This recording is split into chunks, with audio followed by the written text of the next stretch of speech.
Contract वाली बहू। नरेश की माँ अपने बेटे से मिलने दिल्ली आ रही है। इस बात का पता चलते ही नरेश के दिल में हलचल मच जाती है। नरेश अपनी माँ के स्वागत की तैयारी में लग जाता है। साथ ही उसे डर भी सताने लगता है कि उसकी माँ कहीं अपनी पुरानी जिद पर फिर से बैठ ना जाए। हे भगवान, इस बार बचा लो, अगले साल पक्का माँ की जिद पूरी कर दूंगा। तभी दरवाजे की घंटी बजती है। नरेश दरवाजा खोलता है तो सामने अपने मकान मालिक को देखकर हैरान हो जाता है, क्योंकि उनके साथ एक सुंदर सी लड़की भी थी।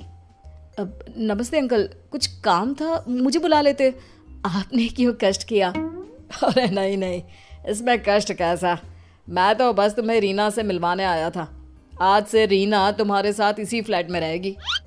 अंकल, कोई लड़का फ्लैटमेट नहीं है? एक अनजान लड़की के साथ रहना मेरे लिए थोड़ा अजीब होगा। देखो नरेश, मैं तुम्हें पहले भी बता चुका हूँ कि इस फ्लैट में तुम्हें किसी ना किसी के साथ एडजस्ट करना ही होगा, या फिर तुम अकेले पूरे फ्लैट का किराया दे दो, मैं किसी को नहीं रखूंगा। नरेश अपने मकान मालिक की बात सुन के रीना के साथ रहने के लिए तैयार हो जाता है, पर अंदर ही अंदर उसे ये बात खाने लगती है कि वो अपनी माँ को क्या जवाब देगा जब उसकी माँ रीना के बारे में उसे पूछेगी। दिन बीतने लगते हैं। नरेश और रीना अच्छे दोस्त भी बन जाते हैं, पर अभी भी नरेश अपनी प्रॉब्लम का सलूशन नहीं ढूंढ पाता। एक दिन नरेश बहुत परेशान सा बैठा होता है। तभी रीना उसे पूछती है, क्या हुआ नरेश, तुम काफी परेशान लग रहे हो, सब ठीक तो है ना? हाँ सब ठीक है, बस एक छोटी सी प्रॉब्लम है। वो एक्चुअली 2 दिन बाद मेरी माँ मुझसे मिलने आ रही है। अरे तो इसमें प्रॉब्लम क्या है, ये तो खुशी की बात है। हाँ रीना, बट मेरी माँ एक जिद लेकर बैठ गई है कि मैं शादी कर लूँ, पर मैं अभी इस चीज़ के लिए तैयार नहीं हूँ। ऊपर से जब वो तुम्हें देखेगी तो 100 सवाल करेगी, क्या जवाब दूंगा? अरे इसमें कोई टेंशन वाली बात नहीं है, मेरे पास ना इस प्रॉब्लम का सलूशन है, जिससे ना तुम्हें शादी करनी पड़ेगी और ना ही तुम्हारी माँ मेरे बारे में कुछ पूछेंगी। रीना की बात सुनकर नरेश सोच में डूब जाता है। वो सोचता है कि रीना खुले ख्यालों वाली लड़की है, कहीं माँ को सच बता ना दे। नरेश को सोच में डूबा देखकर रीना कहती है, अरे क्या हुआ, किस सोच में पड़ गए? डोंट वरी, जैसा तुम सोच रहे हो ना वैसे कुछ भी नहीं है, मेरे पास एक प्लान है। मैं कुछ समझ नहीं पा रहा हूँ, कैसा प्लान? मैं समझाती हूँ। हम ना एक कॉन्ट्रैक्ट मैरिज कर लेते हैं। फिलहाल मेरे पास जॉब नहीं है, तो तुम इस रूम का किराया दे देना जब तक तुम्हारी माँ यहाँ रहेंगी, सिर्फ तब तक। और तुम अपनी माँ से कह देना कि मैं तुम्हारी पत्नी हूँ, इससे वो मेरे यहाँ रहने पर कोई सवाल भी नहीं करेंगी। अरे बात तुम्हारी ठीक है, पर माँ से झूठ बोलना, ना ना पापा, मैं ये रिस्क नहीं ले सकता।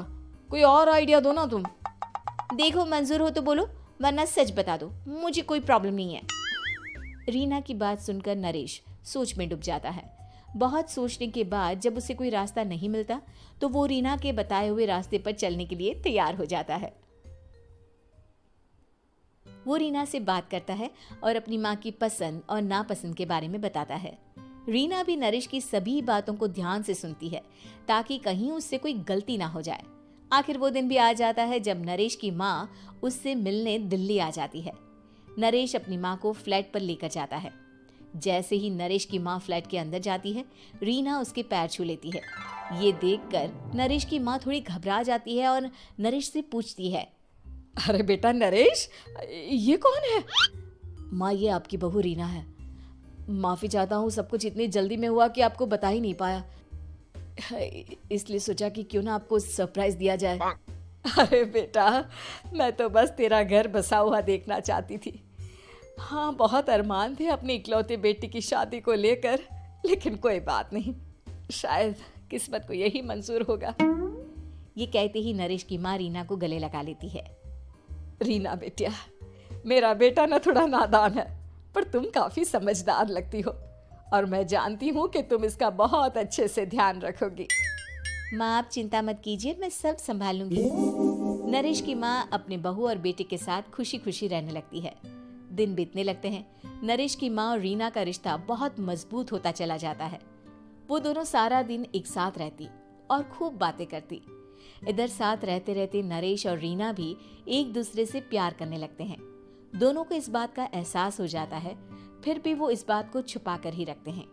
एक दिन नरेश की माँ और रीना शादी के बारे में बात करने लगते हैं। रीना बिटिया, ये तो नरेश ने मुझे बिना बताए शादी कर ली, वरना मैं तो अपनी इकलौती बेटी की शादी इतनी धूमधाम से करती कि सारी दुनिया देखती रह जाती। अच्छा माँ, आप ऐसा भी क्या करती नरेश और मेरी शादी में जो दुनिया देखती रह जाती? अरे बिटिया, एक माँ के अरमान तुम अभी नहीं समझोगी। मैं तो अपनी बहू को एक रानी की तरह लेकर आती और शादी भी बिल्कुल शाही अंदाज में करती, पर मेरे तो सारे अरमान ऐसे ही रह गए।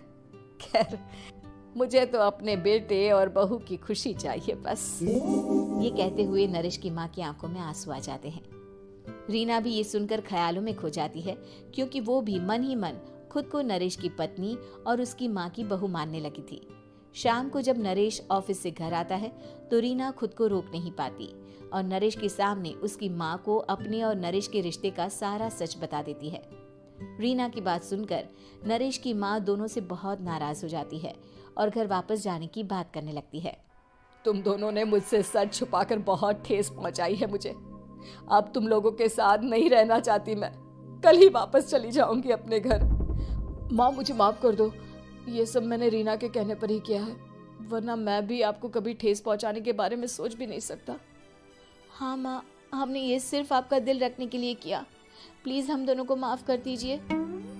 तुम दोनों ने मेरे अरमानों के साथ खिलवाड़ किया है, और वैसे भी मुझे अपने बेटे के लिए एक अच्छी लड़की ढूंढनी है, इसलिए मेरा यहाँ से जाना ही बेहतर होगा। माँ की ये बात सुनकर रीना खुद को रोक नहीं पाती। माँ, क्या मैं आपके घर की बहू बनने लायक नहीं हूँ? रीना की बात सुनकर नरेश हैरान रह जाता है। नरेश की माँ भी कुछ समझ नहीं पाती। मैं कुछ समझी नहीं, आखिर तुम कहना क्या चाहती हो? माँ, मैं वो नरेश से बहुत प्यार करती हूँ और साथ ही साथ मैं आपको भी अपनी माँ मान बैठी हूँ। आज जब आपकी बातें सुनी तो खुद को रोक नहीं पाई, इसलिए सारा सच आपको बता दिया। रीना की बात सुनकर नरेश की माँ की आंखों में आंसू आ जाते हैं और वो अपने बेटे नरेश और रीना को गले लगा लेती है। मेरे घर की बहू तो सिर्फ रीना बिटिया ही बनेगी। मैं आज ही तुम दोनों की शादी की तारीख निकलवा दूंगी, बस एक बार तुम्हारे घर वाले मान जाए। उसी दिन रीना के माता पिता भी उनके फ्लैट पर आ जाते हैं। दोनों परिवार आपस में बैठकर बातें करते हैं और शादी के लिए राजी हो जाते हैं। रीना भी कॉन्ट्रैक्ट फाड़ देती है और कहती है, सही मायने में मैं अब बहू बनूंगी, अब तक तो सिर्फ कॉन्ट्रैक्ट वाली बहू थी।